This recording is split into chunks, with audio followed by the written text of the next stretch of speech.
आज हम आपको ऐसे शख्स से मिलाने जा रहे हैं जिन्होंने अपनी छत को ही पूरी फलों का बाग बना दिया। इनका आप ये पौधे देख के खेत में नहीं है। अब आइए डॉक्टर साहब, अपना 2 मिनट परिचय दीजिए। नमस्कार पुष्कर जी और सभी दर्शकों को नमस्कार। मेरा नाम डॉक्टर मोहन स्वरूप गंगवार है और मैं यहाँ मानस एन्क्लेव 168 में निवास करता हूँ।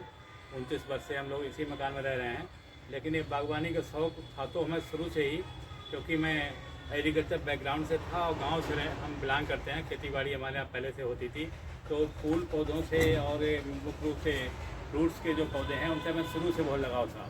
तो ये चाहते थे कि कैसे शहर में रहते हुए कुछ अपने यहाँ भी करें। तो टेरेस पे हमने रिटायरमेंट के बाद 2023 के बाद अगस्त से हमने फोकस ज़्यादा किया इसके लिए जो है, और यही नहीं हमने टेरेस पर भी फोकस किया है। और हमारे पास गांव में बरेली में वहाँ पर लैंड है, वहाँ पर भी हमने एक बगीचा लगाया है। और लखनऊ में भी कुछ ज़मीन हम लोगों का है, उसमें भी हमने जो है वो बगीचा लगाया है। हमारे पास कोई जगह ऐसी नहीं जहाँ हमने पौधे लगाना दिए हो। बहुत बढ़िया डॉक्टर साहब। अब आपसे निवेदन है कि हमारे दर्शकों को आपने जो ये कमाल किया हुआ है, इसको एक एक पौधा आप जो है परिचय कराएं लोगों से, जिससे लोग इंस्पायर हों और ये ना सोचें कि खाली खेतों में ये पौधे उग सकते हैं।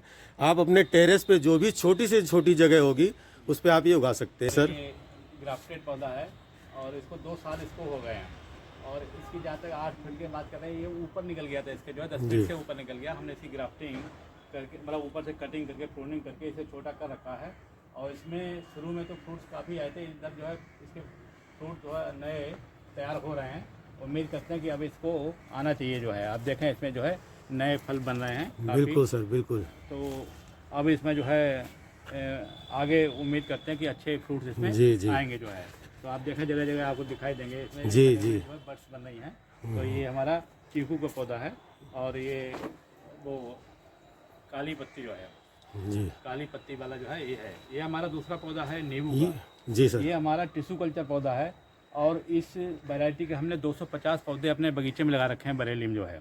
इसमें सीड नहीं होता है, सीडलेस है, टिश्यू कल्चर है। आप नीचे देखें कि इसकी टहनियाँ थोड़ी कमज़ोर होती हैं, तो नीचे तरफ पूरा झुकाव वजन की वजह से हो जाता है। और पिछले 2 महीनों से हम इसके फलों को खा रहे हैं, करीब जो है मोर देन 70-75 फ्रूट्स इसके टूट चुके हैं। तो ये हमारा टिश्यू कल्चर पौधा है नींबू का, और इसमें सीडलेस है। इसमें किसी भी आप फल को काट देखेंगे कोई सीड नहीं निकलेगा। बहुत ही सुंदर पौधा डॉक्टर साहब ये है, और कितनी इसमें जबरदस्त फ्रूटिंग हो रखी है। इसमें लगातार इसकी यही रहती है। ये फ्रूट्स हमारे खत्म होंगे तो नया फ्रूट इसमें शुरू हो जाएगा। और पौधा हम बताएं, नींबू का ही जो बात हो रही, तो नींबू के बारे में बता दें। ये हमारा दूसरा नींबू पौधा है, करीब 5 साल पुराना हो गया। ये हमारा कुंभ कार्ड वैरायटी का है। इसकी खासियत है साल में 2 बार फ्रूटिंग होती है। एक तो अब आप नए जो है फूल बनना शुरू हो गए हैं।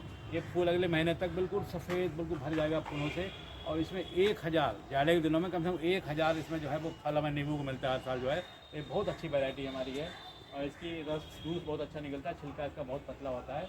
तो हमारी ये कुंभ कार्ड वैरायटी, सबसे पहले हमने इसी को स्टार्ट किया था। नीचे हमारा जो है जो कंटेनर काफ़ी बड़ा था, इसमें वो है ये शकरकंद लगा दिया है। तो शकरकंद भी अच्छा खासा इसमें क्वान्टिटी में निकल आती है। तो ये हमारा बहुत ही बढ़िया। देखिए मैनेजमेंट, शकरकंद लगाने का मतलब ये हुआ कि आपने इसको मल्च कर रखा है। इसमें जो वातावरण की गर्मी है और उससे जो है इसको काफ़ी बचत है। यही ये राज है इसका।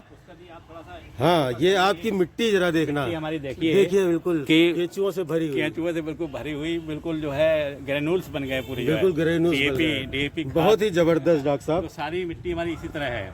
ये हमारा पौधा जो है वो बारी बन मौसमी का है जी। इसके फ्रूट्स हम सारे तोड़ के इसी कटिंग प्रूनिंग कर चुके हैं। आप देखें सभी अभी इसमें कितनी फ्रूटिंग आ रखी है सर? इसमें करीब 1.5 दर्जन हमारे पास फल आए थे। कुछ 2-1 जो छोटे फल थे हमने छोड़ दिए थे, और बाकी बड़े फल हम सब तोड़ चुके जो है।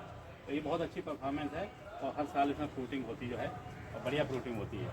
ये हमारा अंजीर का पौधा है, अफगान अंजीर जी, काफ़ी बड़ी मात्रा में आ रहे हैं। 2 बार बहुत फ्रूटिंग हो रखी है, देखिए आप लोग।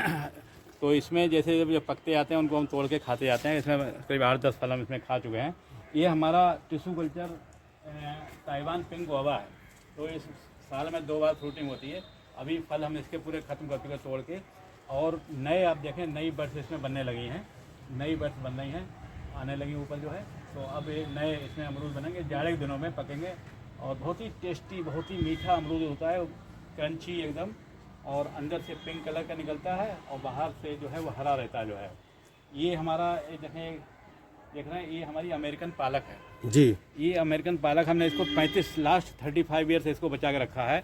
एक कभी पंतनगर किसान मेले से हमारे परिवार के लोग लाए थे बरेली से, और हम बरेली से लखनऊ ले आए, और हमने आज तक सर्वाइव करके रखा है इसे। जो हमारे जगह जगह आपको मिलेगी, हर 15 दिन बाद 10 दिन बाद हमारे कटिंग हो जाती है। ये है जगह जगह हमने इसके पौधे लगा दिए कई जगह, तो हमारे खाने वर्ग को जो है परिवार के लिए आराम से हमारी पालक जो है वो मिलती रहती है। बाजार से पालक लाने की जरूरत नहीं होती है। तो ये हमारे अमेरिकन पालक है।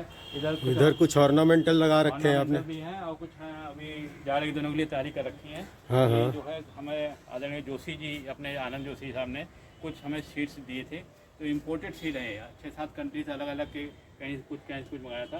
तो ये जो है तरोई, सफ़ेद वाइट तरोई है, फर्स्ट टाइम हमने लगाया। वाइट तरोई अभी तक नहीं लगाई थी, तो वाइट तरोई है, एक काली तरोई है, और ये करेला है, और ये शायद खीरे का है, और ये जो है लोबिया के पौधे हैं। और ये इधर जो है ये वैरायटी कोई हाइब्रिड नहीं, ये उसका है, ये एस गार्ड है। बेल का एक पौधा लाए थे हम। ये बेल की एक नई वैरायटी है, थाई बेल। ये बहुत अर्ली एज में काफ़ी बड़ा बेल इसमें आने लगेगा, तो जल्दी ही लगाया गया है। ये संतरे की वैरायटी है। ये भी थाई संतरा जो छोटे छोटे बन गए हैं इसमें संतरे, आप देखें कई बने हुए हैं जी तो जी। थाई संतरा अभी से इसमें बनने लगा जो है। ये जाड़ों के लिए हमने टमाटर वगैरह ये लगा दिए हैं, टमाटर लगे हैं। ये रेड आंवला जो है, इसमें लाल रंग का आंवला आएगा, बहुत अर्ली स्टेज में इसको फ्रूटिंग शुरू हो जाती है। तो रेड आंवला हमने भी लगाया है। बैगन लगा रखा है। इधर ये हमारा एक खाली था पॉट, इसमें भी हमने शकरकंद लगा रखा है, तो अच्छी मात्रा में खूब शकरकंद इसमें निकलती जो है। ये आप देखें हमारा ये बहुत पुराना पेड़ है, एक है उसका शरीफा का, बीच में काफ़ी दिन फ्रूटिंग इसमें नहीं हुई थी। काफी हाइट है डॉक्टर साहब इसकी भी। हाँ, इसका फल तोड़ चुके हैं, लेकिन जी। दोबारा ये देखें फूल इसमें फिर से बन गए हैं, फिर से आ रहे हैं। हाँ, जी फिर जी से जी तमाम भरा पड़ा है फूलों से जो है, काफ़ी बड़ी मात्रा में इसमें फूल आपको दिखाई देंगे। जी जी तो ये अब ये फ्रूट्स में कन्वर्ट हो जाएंगे, जाड़ों में हमें ये शरीफा मिलेगा। ये हमारा चेरी का पौधा है जी।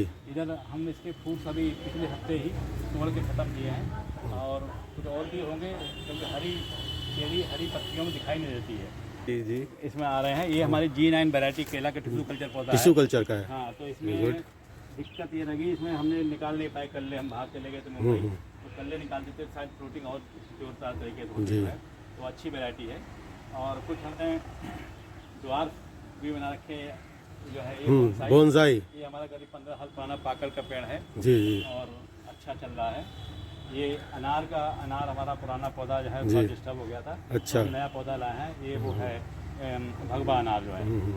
ये पपीते के वैरायटी में फ्रूट्स आए थे, ये भी रेड लेडी मेरे ख्याल से। 786 जी जी जी जी वैरायटी है, जी तो उम्मीद है दोबारा में साइज में फ्रूट्स बनेंगे जी। ये टमाटर इसमें लगा दिया हमने। ये देख रहे हैं आप, हमने मोरिंगा। उर्ली कंचन गए थे पूना, हम्म। वहाँ से कुछ सीड लाए थे, उसके वहाँ पर आश्रम में हम रुके थे। आश्रम में जो हमको मोरिंगा दिया जाता था सूप वगैरह में, सब्जी में, तो वो जो वहाँ वैरायटी थी वो ODC 3 वैरायटी थी। हम कुछ फलियाँ लेके आए थे यहाँ पर, तो वो फलियों के बीज हमने लगाए थे, तो इसमें सब तो सर्वाइव नहीं कर पाए। एक तो ये प्रॉपर चल गया सही ढंग से, 2 और 3 4 करीब 5 पौधे इसमें सर्वाइव कर रहे हैं हमने। चलो ठीक, जो भी है। और हम कुछ पौधे और भी, ये हमारे पास करीब करौंदा 15 साल पुराना करौंदा है, इसमें बहुत अच्छी फ्रूटिंग हो रखी है इसमें भी। पकने भी लगे हैं, पकने के बाद काला हो जाता है, मीठा भी हो जाता है। जी जी। और नीम लगा रखा है, कुछ औषधीय पौधे हैं, गिलोय है, ये सब लगा रखा है। और ये हमारे पास है वो छोटा बहुत जामुन तक। इधर जो है हमारा ये क्या है, संतरा। ये संतरे की वैरायटी है, लेकिन संतरा ये यहाँ का नहीं, थाई संतरा है। थाई संतरा, इसमें भी देखिए संतरे। ये हमारी जो है वो शहतूत की एक वैरायटी है, क्योंकि शहतूत अभी हमें फल नहीं मिल पाया है, और उम्मीद करते हैं, हमने 4 वैरायटी लगाई थी इस बार जो है, कि क्यों नहीं मिलेगा, सबको मिल रहा है तो हमें भी मिलेगा, तो इस बार इसमें आएगा। पिछले साल हमने लगाया हुआ है। ये शहतूत की एक नई वैरायटी हम अभी लेके आए हैं मलियाबाद से कुछ दिनों पहले। ये ड्रैगन मलबरी है, ये नया पौधा लगा है ड्रैगन मलबरी का जो है। तो ये हमारे दोनों शहतूत के होगा। ये जो है इधर देखें, ये पौधा जो है, ये कमरक बोलते हैं ना, कमरक स्टार फ्रूट। आपने, हाँ, स्टार फ्रूट को मोस्टली आपने देखा होगा, ये खट्टा होता है, बहुत ज़्यादा अच्छा होता है इसका, लेकिन हम ये लाए हैं, ये स्वीट स्टार फ्रूट है। हमने इसका फल खाया भी है, फुल साइज फल होता है और बिल्कुल टेस्टी मीठा, बहुत अच्छा खट्टा मीठा, खाने में बहुत मज़ा आता है जो है। तो हमने खाया भी था इसका फल, हमने तोड़ दिया था, पक गया था तो मीठा हो गया था एकदम जो है। और भी इसमें हैं ये उसकी वैरायटी हैं आपके जो लगे हुए हैं, क्या बोलते हैं, फ्लावर का जो है, क्या बोलते हैं, क्या बोलते हैं, ये कनेल है, कनेल। ये कनेल की वैरायटी है, हाइब्रिड कनेल है। इसमें छोटे से गमले में ही बढ़िया से खूब फ्लावरिंग होती है। तो अलग अलग कलर के हमारे पास 5-6 वैरायटी के कनेल हैं। तो इसमें अभी फ्रूटिंग बहुत जल्दी बल्ब फ्रूटिंग और फ्लावरिंग होने वाली है। ये गुलाब का पौधा, ये मिर्च है। मिर्च में पिछले सीजन में हम लोग से लेट हो गए, अब देखो फिर मिर्च से भर गया है। मिर्च जी जी, बहुत अच्छी फ्रूटिंग मिल जाती है, बहुत अच्छी वैरायटी है जो भी है। तो मतलब ये पिछले सीजन का पौधा है। इधर हमने बताया कि अपराजिता सफ़ेद वाला, उधर नीला वाला था, हमारा वाइट अपराजिता है। इसमें फ्लावर एक आने लगे, अब बहुत आता है फ्लावर, जब आना शुरू होगा तो बहुत आता है। ये इनमें ट्रे में हमने मूली, सलजम और चुकंदर 3 आइटम लगाए हैं। तो ज़्यादा डेप्थ इसमें है, इसमें मूली लगाई है, एक में सलजम लगाया, एक में चुकंदर लगाया और बीच में आप देख रहे हैं हमने अपराजिता उसका मोरिंगा का P1 वैरायटी है। इसकी पौधा हम क्या करना है, इसका हमारा प्लान है कि बगीचे में अब 2 पौधों के बीच में एक पौधा से लगाएंगे और बाउंड्री पे लगाएंगे। आपने तो डॉक्टर साहब पूरा छत पे ये फ्रूट ऑर्चिड बना दिया है। अब आप जो है बताइए हमारे दर्शकों को कि आपको किस तरह की इसमें कोई कठिनाई आई, या जो लोग शुरू करना चाह रहे हैं उनको आप क्या सलाह देना चाहेंगे? जो कठिनाई शुरू में होता है कि हम पौधे कहाँ से लाएंगे और खाद वगैरह कहाँ से अरेंज करें, कैसे करें। हमने माली अरेंज किया और पौधे शुरू में तो हम लखनऊ में ही सौरभ नर्सरी विकास नगर में, मतलब उसमें है CDO ऑफिस में, विकास भवन में, वहाँ से कुछ पौधे लाए थे और लोकल नर्सरी से भी लिए। लेकिन आगे जाके हमको जब गांव में हमने बगीचा लगाया, बड़ी मात्रा में हमें फलों के पौधों और दूसरे पौधों की ज़रूरत थी। तो हमने फिर सर्च किया, कुछ कंपनियों से संपर्क किया। तो उसमें organic grow fast organic development private limited नाम से एक कंपनी थी। तो उस कंपनी से हमने टिश्यू कल्चर पौधे लिए थे। उसमें 300 महोगनी के पौधे और 250 नींबू के पौधे और 250 जो है वो ताइवान पिंक गुआवा, ये हमने उनसे 800 पौधे लिए थे टिश्यू कल्चर के। उनसे फ़ायदा ये था कि क्वालिटी पौधों की यूनिफॉर्म थी, बहुत अच्छा प्रोडक्शन हो रहा था हमें। और दूसरा ये कि 2 साल तक उनकी ये गारंटी थी कि अगर कोई पौधा आपको सूख जाता है, मर जाता है, डेड हो जाता है, तो वो रिप्लेसमेंट कंपनी कर रही है। हमारा किया भी था, तो हमें कोई लॉस है चिंता नहीं कि हम ले आए पौधा पता नहीं बचेगा नहीं बचेगा। और 2 साल तक जो पौधा सर्वाइव कर गया तो वो सर्वाइव होना ही होना, मतलब सब कुछ होता 2 साल में, 1 साल में ही आप सुनिश्चित हो जाते हैं कि पौधा मतलब कुल मिला के कहने का मतलब है आपकी केवल 2 साल की मेहनत है। अगर वो 2 साल आपने सर्वाइव करा लिया तो उसके बाद फिर कोई दिक्कत नहीं आती है। बाकी हमने एग्रो फॉरेस्ट्री में काफ़ी काम किया है। एग्रो फॉरेस्ट्री में हमारे पास करीब 10 एकड़ ज़मीन बरेली में है। उसमें टोटल में हमने पॉपुलर का प्लांटेशन करा रखा। हमारे एरिया में पॉपुलर का प्लांटेशन काफ़ी इजीली हो जाता है तराई में, तो वो कर रखा है। 4 एकड़ तो ऐसा एरिया है जिसमें पूरे में हमने पॉपुलर लगा रखा है और इस तरह लगाया कि उसमें खेती भी हो सके, एग्रो फॉरेस्टेबल एग्रीकल्चर भी हो सके और हमारा जो है पॉपुलर भी उसमें तैयार हो जाए। तो 13 फीट बाई 13 फीट, 13 लाइन से लाइन की दूरी 13 फीट और पौधे से पौधे दूरी 13 फीट पर प्लांटेशन कर रखा है। बीच में 2 साल तक गन्ने की खेती कराई। अब उसमें जो है गेहूँ की खेती हर साल उसमें हो जाती है। तो एग्रीकल्चर भी हो रहा है और हमने उसको ज़मीन पट्टे दे रखी है। हमें कोई चिंता नहीं, 4-6 महीने में जाते हैं, हमने पौधे वौधे देखे आते हैं, सब ठीक ठाक चल रहा है। खेती होती तो पौधे भी ग्रो सही होते हैं। बहुत अच्छा डॉक्टर साहब, आपका बाग देख के, ये टेरेस गार्डन देख के बहुत खुशी हुई और बहुत लोग इंस्पायर होंगे इसको देख के। एक लाइन में आप हमारे दर्शकों के लिए बताइए, कोई संदेश देना चाहें हो तो दीजिए। संदेश ये है कि आप अपनी छतों पर कर सकते हैं। तो ये कि लोगों को चिंता होती है कि छत हमारी ख़राब ना हो जाए, उस पर लोड इतना कैसे वहन करेंगे। तो लोड कम करने के लिए आप जो है एक तो ऐसे ग्रो बैग वो यूज़ करें, ग्रो बैग हल्के वाले, कि जिस पर लोड ज़्यादा ना आए। क्योंकि सीमेंट के जो गमले हैं इनका वजन ज़्यादा होता है, प्लास्टिक के ड्रम हैं, ग्रो बैग्स हैं, खाली खाद की बोरियां हैं, उनमें आप पैदा करें। और दूसरा ये है कि मिट्टी का वेट ज़्यादा होता है, तो मिट्टी का प्रयोग कम से कम करें। आप वर्मी कंपोस्ट है, आप कोकोपीट है, प्लस हस्क है, राइस हस्क है, इन सब चीज़ों को प्रयोग ज़्यादा करेंगे तो आपको किसी तरह कोई दिक्कत नहीं होगी और मनचाहे फल अपने और सब्जियाँ अपनी छत पर आराम से पैदा कर सकते हैं। इससे आपका मन भी लगेगा और ऑर्गेनिक मटेरियल आपको परिवार के लोगों को खाने को भी मिलेगा। बहुत बहुत धन्यवाद डॉक्टर